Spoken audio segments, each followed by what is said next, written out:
நாளில் மரணிக்க இருக்கிறேன், அந்த நாள் எந்த நாள் என்று எவராலும் சொல்ல முடியாது. பேசக்கூடிய சூழலில் நாம் மரணிக்கலாம். இந்த நாள் என்னை யார் என்றும் பார்க்காது. மரணத்திற்கு தெரியாது நான் கருப்பா செலுப்பா நட்டையா குட்டையா குழந்தையா அல்லது நான் கருவில் இருக்கிறேனா அல்லது நான் பிறந்திருக்கிறேனா அல்லது நான் முதுமையா என்பதை தெரியாது. அதற்கான நேரம் முடிந்து விட்டால் நம்மை சந்திக்கும். அதோடு நம்முடைய வாழ்க்கை முடிந்துவிடும். நான் பூமியில் எதை நான் சேர்த்து வைத்தாலும் என்னை பின்தொடராது, நன்மையான காரியங்களை தவிர. அன்பிற்குரிய சகோதர சகோதரிகள, அல்லாஹுடைய அளப்பெரும் கிருபையினால் தௌஹீத் என்ற ஓரிரை கொள்கையை அறிந்து தெரிந்து அதை தங்களுடைய வாழ்க்கையில் நடைமுறைப்படுத்தி கொண்டிருக்கிற எல்லா மனிதர்கள் மீதும் அந்த ஏக இறைவனின் அன்பும் அருளும் வற்றா பெருங்கருணையும் என்றென்றும் நின்று நிலவட்டுமாக. பெருமதிப்பிற்கும் மரியாதைக்கும் உரிய எல்லாம் வல்ல அல்லாஹ்வின் நல்லடியார்களே, இறைவன் நம் மீது கடமையாகி இருக்கிற ஜுமாவுடைய நாளை அடைந்து அதிலே இறைவனை பெருமைப்படுத்த வேண்டும் என்ற வணக்கத்தை நிறைவேற்றுவதற்காகவும் நாம் சந்திக்கிற ஏராளமான சிரமங்களையும் கஷ்டங்களையும் கவலைகளையும் எதிர்பார்ப்புகளையும் எல்லாவற்றையும் இறைவனுக்கு முன்னால் எடுத்து வைக்க வேண்டும். அவனிடத்திலிருந்து அதற்கு தீர்வையும் அன்பையும் அருளையும் எதிர்பார்க்க வேண்டும் என்ற உயர்ந்த சிந்தனையில் நாம் எல்லாம் அவனுடைய ஆலயத்தை அலங்கரித்திருக்கிறோம். சில செய்திகளை உள்ளங்கள் ஏற்க மறுத்தாலும் நாம் அவற்றை ஏற்றுக்கொண்டுதான் ஆக வேண்டும். உள்ளம் அதற்கு செவி சாய்க்க விட்டாலும் அந்த ஒன்றை ஆழமாக ஏற்றுக்கொண்டுதான் நடைமுறைக்கு ஒப்பாக இருக்க முடியும் என்பதை சில செய்திகள் மூலமாக நாம் நம்முடைய உள்ளத்தில் ஆழ நிறுத்த வேண்டிய சில செய்திகளை நிறுத்தி கொள்ள வேண்டும். ஏராளமான கொள்கைகளும் சித்தாந்தங்களும் நாளுக்கு நாள் புதிதாக உருவெடுத்து கொண்டுதான் இருக்கிறது. எல்லாவற்றும் கொள்கையில் பல்வேறு விதமான முரண்பாடுகளும் வேறுபாடுகளும் இருந்தாலும் எந்த கொள்கையில் உள்ள மக்களாக இருந்தாலும் எந்த சமுதாயத்தில் வாழக்கூடிய நபராக இருந்தாலும் ஒரே ஒரு செய்தியில் மாத்திரம் எந்த ஒரு முரண்பாடும் கருத்து வேறுபாடும் அதை ஏற்றுக்கொள்ள முடியாத, மனிதனால் நம்ப முடியாத எந்த ஒன்றும் மறுப்புக்கு அப்பாற்பட்டதாக இதனால் வரைக்கும் தன்னந்தனியாக எல்லா மனிதர்களையும் நாளுக்கு நாள் சந்தித்துக் கொண்டேதான் இருக்கிறது இந்த மரணம். பல நூற்றாண்டுகளுக்கு முன்னதாக மனித சமுதாயம் வாழ்ந்ததா வாழவில்லையா என்று நாம் ஒரு ஆராய்ச்சியை மேற்கொண்டால் ஒன்று வாழ்ந்தது அல்லது வாழவில்லை, ஏதோ ஒரு விடை பதிலாக வரும். அந்த வாழக்கூடிய வாழ்நாளில் அவன் சுகாதாரத்தோடும் ஆரோக்கியத்தோடும் வாழ்ந்தானா என்று அதை நாம் ஆராய்ச்சி செய்தால் வாழ்ந்தார்கள் வாழவில்லை என்று ஏதோ ஒரு விடை வரத்தான் செய்யும். அந்த காலத்தில் அவன் எதை ஆடையாக உடுத்தினான், எதை உணவாக எடுத்துக்கொண்டான், இப்படி எந்த ஒன்றை நாம் தேடினாலும் ஒன்று இருக்கு அல்லது இல்லை என்ற ஏதோ ஒரு பதிலை நாம் சந்திக்கக்கூடிய சூழலுக்கு தள்ளப்படுவோம். ஆனால் ஒரே ஒரு செயலை மட்டும் இருக்கா இல்லையா அல்லது எதிர்கருத்து எதிர்வாதம் எதிர்முனையிலிருந்து ஏதேனும் சில கருத்து வேறுபாடுகள் இருக்கிறதா என்பதை எந்த ஒன்றையுமே கொண்டு விவாதிக்க முடியாத மிகப்பெரிய சாம்ராஜ்யமாக இருப்பதுதான் இந்த மரணம். இந்த மரணத்தை தான் மனிதன் அவன் எதிர்பாராத சூழலில் எவ்வளவு பெரிய பொருளாதாரத்தினுடைய உச்சத்தில் இருந்தாலும் எவ்வளவு பெரிய அதிகாரத்தினுடைய உச்சத்தில் இருந்தாலும், சமுதாயத்தில் அந்தஸ்து மிக்கவனாக இருந்தாலும், ஒரே ஒரு நொடியில் வாழ்க்கை தலைகீழாக மாறுகிறது. ஆனால் உள்ளம் நம்ப மறுக்கிறது, ஆனாலும் ஏற்றுக்கொள்கிறோம். இதைத்தான் திருமறை குர்ஆன் சொல்லுகிறது. ஒமா நகுனு கத்தர்னா பைனக்குமுல் மௌத். நபியே, நீங்கள் சொல்லுங்கள், நாம் தான் இந்த மரணத்தை ஏற்படுத்தினோம். ஒமா நகுனு பி மஸ்மூகின். பூமியிலே நம்ம இந்த மரணத்தை வெல்லக்கூடிய யாரேனும் ஒருவர் இருக்கிறாரா? நான் தான் இந்த மரணத்தை படைச்சேன். இந்த மரணத்தை வென்று காட்டுவதற்கு யாரேனும் ஒரு மனித படைப்பு இருக்கா என்று இறைவன் கேட்கிறான். இந்த மரணத்தை உங்களால் வெல்ல முடியுமா? உங்களுடைய பொருளாதாரத்தை வைத்தோ, உங்களுடைய ஆட்சி அதிகாரத்தை வைத்தோ, உங்களுடைய ஆற்றலை வைத்தோ, உங்களுடைய குடும்பத்தை வைத்தோ, பாரம்பரியத்தை வைத்தோ இந்த மரணத்தை வெல்லக்கூடிய மக்கள் யாரேனும் ஒருவர் இருக்கிறாரா என்று இறைவன் கேட்கிறான். பொருளாதாரத்தை வைத்துக் கொள்ளுங்கள், எதை வேண்டுமென்றாலும் வைத்துக் கொள்ளுங்கள், ஆனால் இந்த ஒன்றை வெல்லக்கூடியவர் யாரேனும் ஒருவர் இருக்கிறீர்களா? வகந்தர்னா பைனக்குமுல் மௌத். நான் தான் இதை ஏற்படுத்தினேன். இதை வென்று காட்டுவதற்கு யாரேனும் ஒருவர் இருக்கிறீர்களா என்று இறைவன் ஒட்டுமொத்த உலக மாந்தர்களையுமே பற்றி கேட்கிறான். உன்னால் முடியுமா? முடிவதற்கான சாட்சியம் இருக்கிறதா? அதற்கான அடிப்படை உன்னிடம் இருக்கிறதா? ஆனாலும் இது நாள் வரைக்கும் யாரையும் நிச்சயம் வைக்காமல், மீதம் இல்லாமல் நாளுக்கு நாள் சந்தித்துக் கொண்டுதான் இருக்கிறது. ஆனால் உள்ளம் சொல்லுகிறது, ஏற்றுக்கொள்ள மறுக்கிறது. நேற்றைக்கு வரைக்கும் பார்த்தேனே, எந்த ஒரு மருத்துவமனைக்கும் செல்லாமல் இருந்தாரே, கடந்த நாள் வரைக்கும் நான் உரையாடினேனே, இப்பொழுது அவருடைய வாழ்வு பூமிக்கு மேலாக இல்லையே என்று வருத்தப்படுகிறது. அதை ஏற்றுக்கொள்ள மறுக்கிறது, ஆனாலும் ஏற்றுக்கொள்கிறது. நாம் நினைக்கிறோம் ஏதோ ஒரு விபத்துக்குள்ள சிக்கினாரு, எந்த ஒரு அடியுமே கிடையாது, ஒரு கீறல் கூட கிடையாது, ஆனா மௌத்தா போயிட்டாரு, அவருக்கான ஒரே ஒரு எந்த ஒரு சிரமத்தையுமே சந்திக்கல என்று நாம் நினைக்கிறோம். ஆனால் திருமறை குர்ஆன் இதை வர்ணிக்கிறது. இரண்டு சாரார்களை திருமறை குர்ஆன் அடையாளப்படுத்துகிறது. அதற்கு பின்னால் நீண்ட நேர நெடிய சம்பவங்கள் நடைபெறும். ஏதோ மருத்துவமனைக்கு போனாரு, 2 நாள் படுத்திருந்தார், அப்படியே படுத்த படுக்கையிலே மௌத்தா போயிட்டாரு. உள்ளம் சொல்லும். ருக்குல இருந்தார், ருக்குல இருந்த மாதிரியே மௌத்தா போயிட்டாரு. சுஜூதுல இருந்தாரு, சுஜூதுல இருந்த மாதிரியே மௌத்தா போயிட்டாரு. உள்ளம் சொல்லும். ஆனால் அதற்கு பின்னால் எவ்வளவு நேரம் சம்பவங்கள் நடக்கும் தெரியுமா? அதை திருமறை குர்ஆன் சொல்லுகிறது.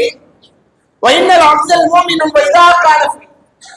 ஒரு இறை நம்பிக்கை கொண்ட அடியாரை நாம் கைப்பற்றுகிற பொழுது, வனஸ்ஸல இலைஹி மலாயிகு மினஸ் ஸமாஇன் பைலமியல். வானத்திலிருந்து வானவர்கள் மென்மையான தோற்றங்களோடு இறங்கி வருவார்கள். ஒரு வானவர் பூமியை எட்டி பார்த்தால் பூமி முழுவதும் வெளிச்சமாகும். அந்த அளவிற்கு வெண்மையான தோற்றத்தோடு வருவார்கள்.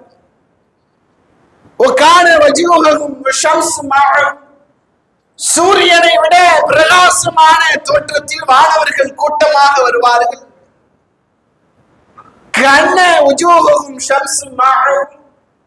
அந்த சூரியனை விட பிரகாச தோற்றத்தை கொண்ட வானவர்கள் சொர்க்கத்தில் இருந்து கஃனாடையை கொண்டு வருவார்கள். சொர்க்கத்தில் இருந்து வாசனை திரவத்தை கொண்டு வருவார்கள்.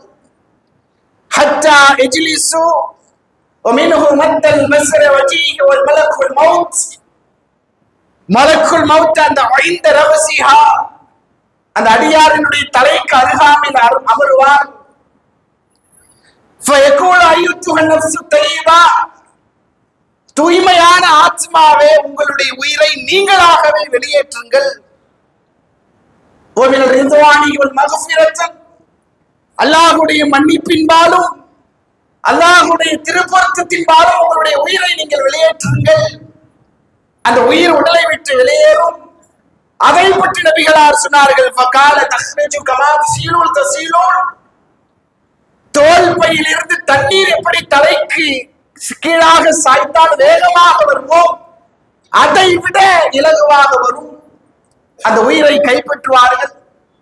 கைப்பற்றிய பிறகு அந்த கஃபன் ஆடையில் வைப்பார்கள்.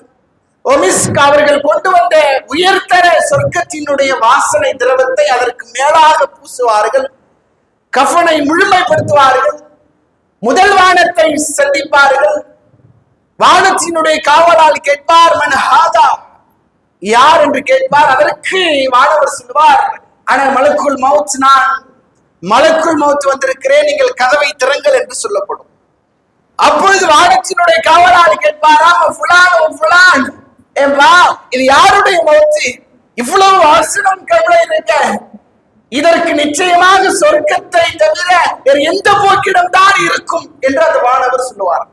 இப்படியே 7 வானங்களை கடந்து செல்லுமாம். அதற்கு வானவர் சொல்லுவாராம், அப்துல்ரஹ்மானுடைய மகன் அப்துல்லா, அப்துல்லாவுடைய மகன் முகமது, உமருடைய மகன் அப்துல்லா, இப்படி ஏதோ ஒரு பெயரை அவருடைய தந்தை பெயரையும் அவர் பெயரையும் குறிப்பிடுவார்கள். இப்படியே 7 வானத்தையும் கடந்து செல்லுவார்கள். கடந்து சென்று எந்த ஒன்றுக்காக அவர்கள் கைப்பற்றப்பட்டார்களோ அந்த ஒன்றை அவர்களுக்கு இறைவன் தருவார். நீண்ட நேர உறக்கத்தை, நெடிய உறக்கத்தை இறைவன் கொடுத்து விடுவார். ஆனால் இதற்கு நேர் எதிராக நான் மரணிக்கும் பொழுது எனது உள்ளம் வெண்மையான தோற்றத்தோடு வானவர்களை பார்த்து விட்டால் சொர்க்கத்தை தாண்டி எனக்கு வேற எந்த ஒரு இடமும் கிடையாது என்பதை நான் முதலிலே உள்ளத்தில் பதிய வைத்துக் கொள்ள வேண்டும். நான் மரணிக்க விரும்பினால், இறைவா, நான் இந்த கூட்டத்தை பார்க்காமல் மரணித்து விடக்கூடாது, நான் சொர்க்கத்தினுடைய கஃபனை எனது மேலே போற்றாமல் நான் மரணித்து விடக்கூடாது என்பதைத்தான் ஒரு அடியான் விரும்ப வேண்டும். இதற்கு நேர் எதிராக மீண்டும் நபிகளார் சொன்னார்கள்,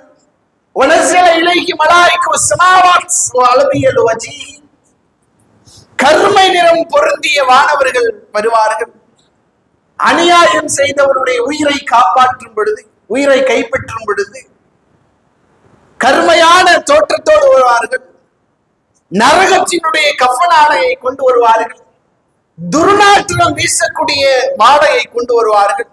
அதே போன்று கைப்பற்றுவார்கள். அதே போன்று கஃபனிடுவார்கள். அதே போன்று வானத்திற்கும் கொண்டு செல்வார்கள். வானத்திலே அனுமதி மறுக்கப்படும்.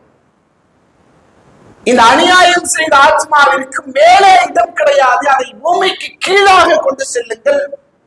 வேதனையை மறுமை நாள் வரைக்கும் அதற்கு நீங்கள் தொடர்ச்சியாக செய்து கொண்டே இருங்கள் என்று சொல்லப்படும். ஆனால் உள்ளம் சொல்லுது, ஏதோ தலைய வலிக்குதுன்னு படுத்தாரு, மறுநாள் எழுந்து நிக்கல, பைக்ல நல்லா தான் போனாரு, கார்ல போய் லேசா மோதினாரு, ஒரு அடி கூட இல்லை, ஆனால் இன்றைக்கு மௌத்தா போயிட்டாரு. போன வரைக்கும் நல்லா தான் பார்த்தேன், ஒரு மாத்திரை கூட போட்டதில்லை, இன்னைக்கு ஆளு இல்லை. உள்ளம் மறுக்கிறது, ஆனால் ஏற்றுக்கொண்டுதான் ஆக வேண்டும். அதனால்தான் திருமறை குர்ஆன் சொல்லுகிறது, வஅபுது ரப்பக ஹத்தா யஅதியக்கல் யகீன், நபியே, உமக்கு உறுதியான மரணம் வரும் வரை நீ உமது இறைவனை வணங்கிக் கொண்டே இரு. இன்றைக்கு நான் சில செயல்களை என்னால் தனியாக செய்ய முடியும். வெயில ரொம்ப வெக்கையா இருக்கு, கடுமையான வெயிலா இருக்கு, நான் நினைச்சுன்னா வீட்டுல போய் தண்ணியை குடிக்க முடியும், ஜூஸ போட்டு குடிக்க முடியும். நான் நினைத்தால் எனக்கு எது தேவையோ அதையெல்லாம் என்னால் உணவாக எடுத்துக்கொள்ள முடியும். இதையே நான் மகிழ்ச்சியருக்கு சென்று விட்டால் உள்ளம் நினைக்கும் நகரலாம் முடியாது. போகலாமே, கடுமையான வெக்கையா இருக்கு, சூரியன் தலைக்கருகாமல் இருக்க,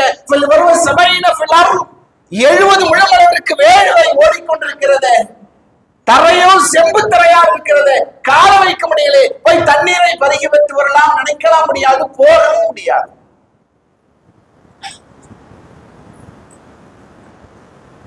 ஆனாலும் உள்ளம் சொல்லுது, எனக்கெல்லாம் நீண்ட காலம் இருக்கு, பிறகு பார்த்துக் கொள்ளலாம் என்று. ஒரு தடவை அம்ரு பின் ஜமூஹ் என்ற ஒரு நபித்தோழர், இவர் இயற்கையாகவே கால் ஊனமாக படைக்கப்பட்ட ஒரு நபித்தோழர், தன்னுடைய காலை சரியான முறையில் பயன்படுத்த முடியாத பிறவியிலே ஊனமாக படைக்கப்பட்ட ஒரு நபித்தோழர் தான் அம்ரு பின் ஜமூஹ் அவர்கள். ஒரு தடவை அல்லாஹுடைய தூதரை சந்திக்கிறார்கள். அல்லாஹுடைய தூதரை சந்தித்த அல்லாஹுடைய தூதரே, நான் இந்த போர்க்களத்தில் கலந்து கொண்டால் 2 கால்களோடு நான் சொர்க்கத்தில் நடக்கலாமா அப்படின்னு கேட்கிறார். அல்லாஹ்வுடைய தூதரை நோக்கி வருகிறார்கள். வைலா ரசூலுல்லாஹி ஸல்லல்லாஹு அலைஹி வஸல்லம் அல்லாஹ்வுடைய தூதரை நோக்கி வருகிறார்கள். யா ரசூலுல்லாஹ், அல்லாஹ்வுடைய தூதரே, அரைது இன் கத்தல்து ஃபீ ஸபீலில்லாஹ் ஹத்தா அக்த, நான் இந்த போர்க்களத்தில் கலந்து கொண்டு கொல்லப்பட்டால் எம்ஷி பி ரிஜ்லி ஹாதிஹி ஸஹீஹில் ஃபில் ஜன்னah, நான் சொர்க்கத்தில் 2 கால்களோடு நான் நடந்து வரலாமா? வகானத் வர்ஜா வர்ஜிலு, எனக்கு 2 கால்களும் ஊனமாக இருக்கும் நிலையில், என்னால் நடக்க முடியாத சூழலில் நான் இந்த போர்க்களத்தில் கலந்து கொண்டால் ஃபி ஸஹீஹில் ஜன்னah, அதன்பால் நான் கொல்லப்பட்டால் நான் சொர்க்கத்தில் கால்களோடு நடக்கலாமா? அப்போது நபிகளார் சொன்னார்கள், வகன்னி உன்துரு இலைக்க பி தம்ஷி பி ரிஜ்லிக், என்னுடைய கால்கள் சொர்க்கத்தின் பக்கம் நகருமா என்று கேட்டார். அதற்கு அல்லாஹ்வுடைய தூதர் சொன்னார்கள், ஏதோ சாதாரணமா சொல்றாரு போல, ஏதோ ஆசைப்படுறாரு அப்படின்னு சொல்லி ரசூலுல்லாஹ் என்ன சொல்லிட்டு போறாங்க, ஆமான்னு சொல்லிட்டு போறாங்க. போர்க்களம் நடந்து முடிகிறது, அவரும் கொல்லப்பட்டிருக்கிறார், அவருடைய மருமகனும் கொல்லப்பட்டிருக்கிறார். நபிகளார் பார்த்து விட்டு சொன்னார்கள், கன்னி உன்துரு இலைக்க பி தம்ஷி பி ரிஜ்லிக், அம்ரே, இதோ சொர்க்கத்தில் 2 கால்களோடு ஓடுவதை நான் பார்த்து கொண்டிருக்கிறேன்பா, நீ ஏதோ சாதாரணமாக சொல்வதாக நான் நினைத்துக் கொண்டேன். என்னோட நினைப்பு பொய் என்பதை நீ உறுதிப்படுத்தி விட்டாய். நீ உடலில் ஊனம் என்றாலும் ஈமானில் ஊனம் கிடையாது என்பதை ஒட்டுமொத்த மாந்தர்களுக்கும் நிரூபித்து விட்டாயே என்று சொன்னார்கள். கால் 2 ஊனம், போர்க்களம் என்றால் கால் தேவை. ஒன்னு யாரேனும் கொலை செய்வதாக இருந்தால் காலடி எடுத்து வைக்க ஓடணும், யாரேனும் ஒருவன் வெட்ட வந்தாலும் அதற்கு தற்காத்துக் கொள்வதற்கு ஓடணும். அடிப்படை இல்லை, இவரால யாரையும் வெட்டவும் முடியாது, யாரேனும் ஒருவர் இவரை வெட்டினால் தற்காத்துக் கொள்ளவும் முடியாது. அப்படிப்பட்ட சூழலில் போர்க்களத்தில் கலந்து கொள்கிறார். நபிகளார் சொன்னார்கள், கந்தி ஒன்றொரு இலைக்க பி தம்ஷி, எப்பா அமரே, இதோடு சொர்க்கத்தில் ஓடுவதை நான் பார்த்து கொண்டிருக்கிறேன். அப்போது அருகில் உள்ள மக்கள் எல்லாம் சொன்னார்கள், நானும் அமரை போன்று இருந்திருக்க கூடாதா? எனக்கும் அதே போன்று ஒரு சூழல் ஏற்பட்டிருக்க கூடாதா? இன்றைக்கு நானும் சொர்க்கத்தில் நான் ஓடிக்கொண்டிருப்பேனே, அந்த பாக்கியத்தை நான் இழந்து விட்டேனே என்று சில மக்கள் சொன்னார்கள். அமரோடு ஒப்பிடும் பொழுது யார் ஊனம்? நான் என்னுடைய காரியங்களை, இறைவனுடைய காரியங்களை இதுவரைக்கும் சரியாமல் செவித்தாழ்த்தி கேட்காமல் அதன்படி கேட்டதை நடைமுறைப்படுத்தாமல் இருக்கிறேனே, நான் ஊனமா? 1 மணிக்கு ஜும்மா என்றால் 1 மணிக்கு கூட என்னால் வர முடியவில்லை.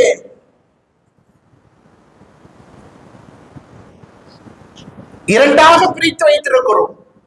நம்முடைய காரியம் என்றால் அதற்கு கூடுதல் முக்கியத்துவம், இறைவனுடைய காரியம் என்றால் அதற்கு கூடுதல் முக்கியத்துவம். 5 மணிக்கு ட்ரெயின், நான் ஒவ்வொருக்கு தான் எழுந்திருப்பேன். 5 மணிக்கு ட்ரெயின் நிப்பாட்டி வைக்கணும்னு சொல்லுவோமா? 3:30 மணிக்கு எழுந்திருச்சு என்னெல்லாம் தேவை எதெல்லாம் தேவைன்னு எடுத்துரும். அதே 5 மணிக்கு தான் ஃபஜர். பார்த்துக்கலாம், இருந்தா விடிஞ்சா ஃபஜர். நான் படைக்கப்பட்டதற்கான நோக்கம் பொருளாதாரத்தை எல்லாம் திரட்டிய பிறகு இறைவன் நினைப்பதற்காக அல்ல. இறைவனை நினைத்த பிறகுதான் நான் பொருளாதாரத்தை திரட்ட வேண்டும். பொருளாதாரம் நான் எவ்வளவு சேர்த்து வைத்தாலும் அது எனக்கு நிம்மதியை தராது, அது எனது வாழ்வை மேம்படுத்தாது. வாழ்வு மேம்பட்டாலும் ஆரோக்கியமான நிம்மதியான தன்னிறைவான வாழ்வை தராது. ஆனாலும் உள்ளம் சொல்லுகிறது, பொருளாதாரம் தான் என்னை நீடித்து நிலைத்து நிற்க வைக்கும் என்பதை உள்ளம் ஆழமாக நம்பிக்கை கொள்கிறது. ஒரே ஒரு வாய்ப்பு தான். நான் ஏதோ ஒரு நாளில் மரணிக்க இருக்கிறேன், அந்த நாள் எந்த நாள் என்று எவராலும் சொல்ல முடியாது. பேசக்கூடிய சூழலில் நாம் மரணிக்கலாம். இந்த நாள் என்னை யார் என்றும் பார்க்காது. மரணத்திற்கு தெரியாது நான் கருப்பா செலுப்பா நட்டையா குட்டையா குழந்தையா, அல்லது நான் கருவில் இருக்கிறேனா, அல்லது நான் பிறந்திருக்கிறேனா, அல்லது நான் முதுமையா என்பதை தெரியாது. அதற்கான நேரம் முடிந்து விட்டால் நம்மை சந்திக்கும், அதோடு நம்முடைய வாழ்க்கை முடிந்துவிடும். நான் பூமியில் எதை நான் சேர்த்து வைத்தாலும் என்னை பின்தொடராது நன்மையான காரியங்களை தவிர. பொருளாதாரம் நான் அதை சரியான முறையில் பயன்படுத்தினால் எனக்கு என்னை பின்தொடரும். நான் வைத்திருக்கிற ஆடைகள் யாரோ ஒருவருடைய தேவைக்கு போய்விடும். நான் வைத்திருந்த மொபைல் இன்னொரு பயன்பாட்டிற்கு செல்லும். நான் பயன்படுத்திய வாகனம் இன்னொருடைய பயன்பாட்டிற்கு செல்லும். நான் பேங்க்ல வச்சிருந்த ஸ்டேட்மெண்ட், நான் வச்சிருந்த சொத்து எல்லாம் இன்னொருடைய தேவைக்கு செல்லும். எனக்கு என்று நான் இங்க எதை நன்மையாக செய்கிறேனோ அது மட்டும்தான் என்னை பின்தொடரும். அதைத்தான் திருமறை குர்ஆன் சொல்லுகிறது, வைன் அஹ்சன்தும் அஹ்சன்தும். நபியே நீங்கள் சொல்லுங்கள், அவர்கள் நன்மை செய்தால் உங்களுக்கு நீங்களே நன்மை செய்கிறீர்கள், நீங்கள் தீமை செய்தால் அதுவும் உங்களுக்கு நீங்களே செய்து கொள் என்று திருமறை குர்ஆன் சொல்லுகிறது. நமது வாழ்க்கையில் எவ்வளவு காலம் என்று எவராலும் சொல்ல முடியாது. என்னால் எந்த ஒன்றும் பண்ண முடியாது. மறுமை நாளுக்கு முன்னால் சென்று என்னால் வாய் திறந்து பேச முடியாது. என்னுடைய ஆணவம், பெருமை, திமிரு, குரோதம் எந்த ஒன்றும் செல்லுபடியாகாது என்பதை உள்ளத்தில் ஆழ பதிவேற்றுக் கொள்ளுங்கள். அனைவரும் சேர்ந்து இறைவனுடைய கயிற்றை பற்றி பெற்றுக் கொண்டு கூடியவனாக நிறைவு கொள்கிறேன். அஸ்ஸலாமு அலைக்கும் வரஹ்மத்துல்லாஹி வபரகாத்துஹு.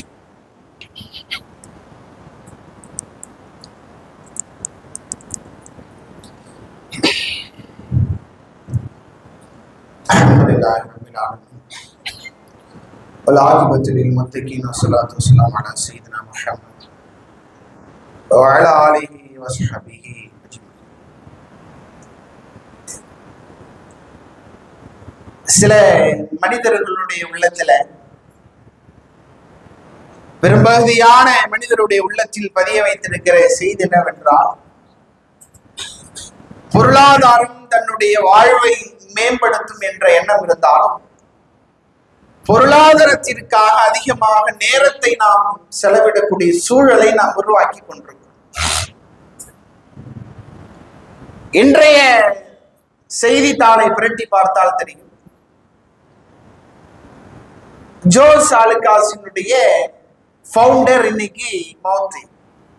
அதுவும் சாதாரணமாக இறந்து போகல, தற்கொலை செய்து கொண்டு மரணிக்கிறார்.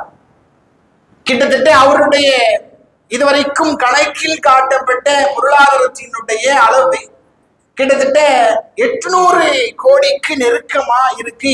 இப்ப முதல் கட்டத்துல சொல்லப்பட்ட செய்தி. ஆனால் தற்கொலைக்கு போகக்கூடிய சூழல் ஏற்படும்னா முதல்ல ஏதோ ஒரு குழப்பம் உள்ளத்துல இருக்கு. அந்த குழப்பத்துக்கு பதில் கிடைக்கல, அந்த பதில் நிம்மதியை தரல, அதன்பால் தற்கொலைக்கு தூண்டப்படுகிறார். அதனால்தான் திருமறை குர்ஆன் சொல்லுகிறது, அலா அறிந்து கொள்ளுங்கள், உங்களுடைய உள்ளத்திற்கான அமைதி அல்லாஹ்வை நீங்கள் நினைப்பதால் மட்டும்தான் உள்ளம் அமைதி பெறும். நீ பொருளாதாரத்தை இங்க அங்க இப்படியே ரொட்டேஷன்ல போட்டு இங்க மாத்தி அங்க மாத்தி பிரச்சனையை முடிக்கலாம். உள்ளத்தில் இருக்கிற பேசுக்கான தீர்வுங்கிறது கிடையாது. எவ்வளவு பொருளாதாரத்தை சேர்த்தாலும் உள்ளம் அமைதி பெற வேண்டும் என்றால் அல்லாஹ்வை நினைப்பதன் மூலமாகத்தான் உள்ளம் அமைதி பெறும். அல்லாஹ் அறிந்து கொள்ளுங்கள், அல்லாஹ்வை நினைப்பதால் மட்டும்தான் உள்ளம் அமைதி பெறும்.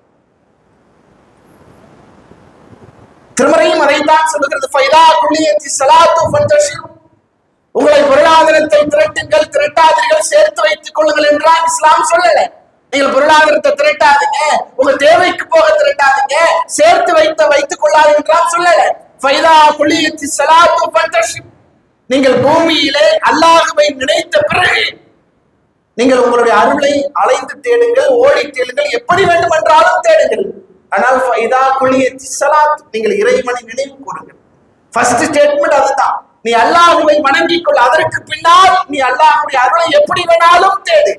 உனக்கு கொடுக்கப்பட்ட அறிவை பயன்படுத்தி தேடு, உனக்கு கொடுக்கப்பட்ட மூளையை பயன்படுத்தி தேடு, நீ நின்றவாறு தேடு, ஓடிய வார்த்தை எப்படி வேணாலும் தேடு, ஆனா அல்லாஹ்வை மறந்துடாத என்று தான் இஸ்லாம் சொல்றது. இந்த பொருளாதாரம் எனக்கு எப்பொழுது பயன் தரும் என்றால், நான் சேர்த்து வைத்துக் கொண்டால் எனக்கு பயன் தராது.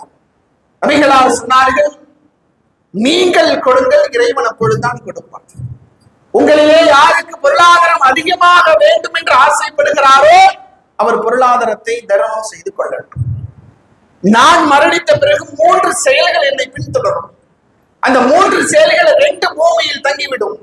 பிரதானமாக நான் சொர்க்கவாசியா நரகவாதியா என்பதை என்னை தீர்மானிப்பது இல்லாமின் சதக்கத்தில் ஜாரியா, நான் செய்கிற நிலையான தர்மம் என்னுடைய வாழ்க்கையை மாற்றும் என்று நபிகளார் சொன்னார்கள்.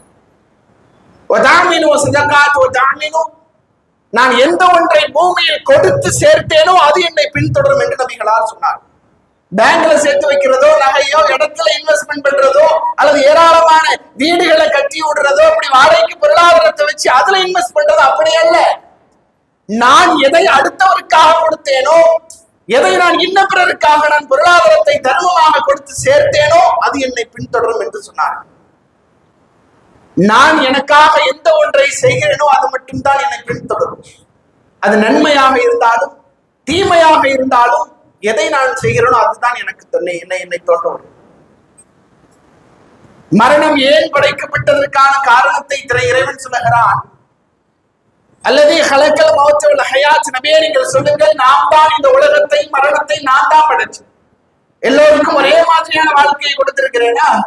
இங்க ஆரோக்கியம் உள்ளவர்களும் இருக்கிறார்கள், ஆரோக்கியம் இல்லாதவர்களும் இருக்கிறார்கள். பொருளாதாரத்தால் உயர்ந்தவர்களும் இருக்கிறார்கள், தாழ்ந்தவர்களும் இருக்கிறார்கள். பொருளாதாரத்தால் தன்னிறைவு அடையாதவர்களும் இருக்கிறார்கள், அடைந்தவர்களும் இருக்கிறார்கள். ஒருத்தருடைய வாழ்க்கையை இன்னொருத்தரால் வாழ முடியாத அளவிற்கு தான் இந்த உலகத்தை படைத்திருக்கிறோம். ஏன் படைத்தோம் தெரியுமா? எவ்வளவுக்கு உங்களிலே ஐயுக்கும் அரசன் அமலா, உங்களிலே நல்ல அமல்களில் சிறந்தவர் யார் என்பதை சோதிப்பதற்காக. உலகத்துல வாழும் பொழுது உனக்குன்னு ஒரு வாய்ப்பை கொடுத்தல்ல, 80 ஆண்டு கால வாழ்க்கையை கொடுத்தல்ல, அந்த 80 ஆண்டு கால வாழ்க்கையில எதெல்லாம் தவறென்று தெரிந்தாயோ அறிந்தாயோ அதை விட்டு விலகிக் கொள்ளதான் உலக வாழ்க்கை. என்னை வணங்கியவர் யார், வணங்காதவர் யார், திருக்குறானை படித்தவர் படிக்காதவர், அதன்படி வாழ்ந்தவர் வாழாதவர், வாரத்துல ஒரு நாள் முஸ்லிமா இருந்தவர், வருஷத்துல ஒரு மாசம் முஸ்லிமா இருந்தாரு, இப்படி எல்லாம் அடையாளப்படுத்துவதற்காகத்தான் இந்த மரணம் படைக்கப்பட்டதற்கான காரணம் நான் யார், நான் எப்படியாக பூமியிலே வாழ்ந்தேன், எப்படியாக எனது வாழ்க்கை நகர்ந்தது என்பதை தெரிந்து கொள்வதற்காகத்தான் இறைவன் மரணத்தையே படைத்திருக்கிறான். ஆனாலும் சில மக்கள் இறைவனிடத்திலே முறையிடுவார்களாம், இறைவா எல்லாத்தையும் பார்த்துட்டேன், எல்லாவற்றையும் கேட்டுட்டேன், எனக்கு அற்ப காலம் நீ நேரம் கொடு, கொஞ்சோடு எனக்கு நேரம் கொடுத்தா நான் பூமிக்கு சென்று எல்லாவற்றையும் சரி செய்து வருகிறேன் என்று சொல்லுவாராம். அதற்கு இறைவன் சொல்லுவாரா, அவளும் நம்பி இருக்கும் ஏப்பா, பூமியிலே வாழும்போது உனக்கு நான் வாழ்நாளை தரவில்லையா? 70 ஆண்டு காலம் 80 ஆண்டு காலம் பூமியிலே வாழ்ந்தாயே, அந்த நேரத்தில் உனது வாழ்வை திருத்திக் கொள்ள அந்த காலம் உனக்கு பத்தாதா? 80 ஆண்டு காலம் உனக்கு பத்தாதா என்று இறைவன் கேட்பான். நமக்கென்று ஒரு வாய்ப்பு வழங்கப்பட்டிருக்கிறது. இத்தனை ஆண்டு காலம் வாழ்ந்திருக்கிறோம். இந்த இத்தனை ஆண்டு கால வாழ்க்கையில் எனது வாழ்க்கை சொர்க்கமா நரகமா என்பதை நான் தேர்வு செய்வதற்காகத்தான் நான் பூமியில் படைக்கப்பட்டேன். ஆனால் என்னுடைய பொருளாதாரம் என்பது மிகப்பெரிய பங்காற்றக்கூடிய ஒன்றாக இருக்கிறது. தர்மம் என்பது மிகப்பெரிய சிந்தனையை ஊட்டக்கூடிய, நாம் செய்கிற தவறுக்கு பரிகாரமாக கஃபீரு அன்னி செய்யாச்சிக்கும், மனிதன் செய்கிற தவறுகளுக்கு எந்த தவறை இறைவன் மன்னிப்பதாக சொன்னானோ அந்த தவறுக்கு தர்மம் தான் பரிகாரம் என்று சொன்னார். இன்றைக்கு நாம் இந்த பள்ளியில அமர்ந்து கொண்டிருக்கிறோம். ஒரு 20 ஆண்டு 30 ஆண்டுகளுக்கு முன்னதாக இந்த பள்ளி இந்த இடத்தில் இருந்திருக்கிறார். நாம எப்படி ஒரு ஊர்ல தௌஹீதை தெரிஞ்சு கொண்டு தௌஹீது பள்ளி வேணும்னு ஆசைப்பட்டோமோ, பள்ளி ஊருக்கு இது மாதிரி பள்ளி தெருவுக்கு 2 பள்ளி 3 பள்ளி எல்லாம் இருக்கா. ஒரு 30 ஆண்டுகளுக்கு முன்னதாக ஏதோ ஒரு மூலையில கூரையில போட்டு ஒரு 4 பேர் 5 பேர் தொழுதுகிட்டு இருந்தாங்க. உள்ளம் என்ன சொன்னுச்சு, எப்படியாவது இங்க இருந்து அங்க போய் நம்ம தொழுதுகிட்டு இருப்போம், இரவு தொழுகைக்கு போயிருப்போம், வக்து தொழுகைக்கு போயிருப்போம். ஆனால் உள்ளம் சொன்னுச்சு, எப்படியாவது நம்ம ஊர்ல ஒரு பள்ளியை கட்டணும்னு என்ன செஞ்சிருக்கோம், உள்ள படாத பாடுபட்டு அதற்காக ஏராளமான சிரமங்களை சந்திச்சு ஏராளமான பழிச்சொற்களுக்கு ஆளாகப்பட்டு இவ்வளவு கஷ்டங்களுக்கு பிறகுதான் ஒரு பள்ளி பூமியிலே கட்டி எழுப்பப்படும். தொழுகையில இருக்கும் பொழுதே சைத்தான் வழிகெடுப்பான்னு அல்லாஹ் சொல்றான். வெளியில இருக்கும் பொழுது சும்மாவா விடுவான்? ஒரு பள்ளிவாசல கட்டுனா எவ்வளவு பிரச்சனை ஒரு குடும்பத்தில இருந்தே கிளப்பி விடுவான். நாம எப்படி அவ்வளவு எதிர்பார்ப்புகளுக்கு மத்தியில ஒரு பள்ளியை கட்டி இவ்வளவு மக்களுக்கு இந்த ஏகத்துவத்தை எடுத்து வைக்கக்கூடிய ஒரு பாதையை நாம் உருவாக்கி கொண்டோமோ, அதே எண்ணத்தோடு தான் இந்த திருவண்ணாமலை மாவட்டத்துல தௌஹீத் நகர் என்ற ஒரு பள்ளிவாசல் உருவாக்கப்பட்டிருக்கு. அவர்களுக்கு போதிய பொருளாதாரம் இல்லாமல் அதனுடைய கட்டுமான பணி பாதையிலே நிறுத்தப்பட்டிருக்கிறது. கிட்டத்தட்ட 30 லட்சத்திற்கு நெருக்கமாக இன்னும் பொருளாதாரம் தேவைப்படக்கூடிய சூழல் ஏற்பட்டிருக்கிறது. அதனால் நாம் இந்த பொருளாதாரத்தை தர்மம் எப்படி செய்கிறோம் என்று ஒரு சிந்தனை இருக்கு, யாருக்கு செய்கிறோம் என்ற இன்னொரு சிந்தனை இருக்கு. அல்லாஹ் ரப்பல் ஆலமீன் சொல்லும் பொழுது, பூமியிலே நாம் ஒரு இடத்தை நேசிப்பதாக இருந்தால் பூமியிலே நாம் ஒரே ஒரு இடத்தை மட்டும்தான் நேசிக்கிறோம். இது அல்லாஹ் சொல்லுகிறான். பள்ளிவாசலை தவிர வேறு எந்த ஒரு இடத்தையும் நாம் நேசிப்பது கிடையாது. அல்லாஹ் நேசத்திற்கு இடமாக இருப்பது இந்த ஒன்று தான். நான் ஒமன் கரலன் அஹ்சன், யார் அல்லாஹ்விற்காக அழகிய கடன் கொடுக்கிறாரோ அந்த கடனை வாங்கி கொண்டு திரும்ப பன்மடங்காக பிரிக்க அவரிடத்திலே கொடுப்பான். நான் இதை கொடுக்கிறேன் என்றால் அல்லாஹ் என்னிடம் கடனாக பெற்றுக் கொள்கிறான். நாளை மறுமை நாளில் நான் கை சேதப்படும் பொழுது, நான் சொர்க்கமா நரகமா என்ற நடு தீர்ப்பிற்கு நான் நிறுத்தப்படும் பொழுது அதை பன்மடங்காக பெருக்கி நமக்குள்ளாகவே தருவான். நாம ஒரு 1000 ரூபாய் கொடுத்தோம்னா அல்லாஹ் திருப்பி 1000 ரூபாய் கொடுக்க மாட்டான், 10,000 கொடுக்க மாட்டான். அது பல லட்சம் கோடியாக அல்லது நமக்கு வருகிற விபத்தை விட்டு நீக்கக்கூடிய ஆரோக்கியத்தை இன்னும் விசாலமாக்கக்கூடிய சூழலை ஏற்படுத்துவான். அதனால் உங்களுடைய பொருளாதாரத்தை அந்த பள்ளிவாசலுக்காக கொடுக்கக்கூடிய ஒரு வாய்ப்பை இறைவன் நமக்கு தந்திருக்கிறான். அதை சரியான முறையில் பயன்படுத்திக் கொள்கின்ற கூறியவனாக நிறைய சொல்கிறேன். அஸ்ஸலாமு அலைக்கும் வரஹ்மத்துல்லாஹி.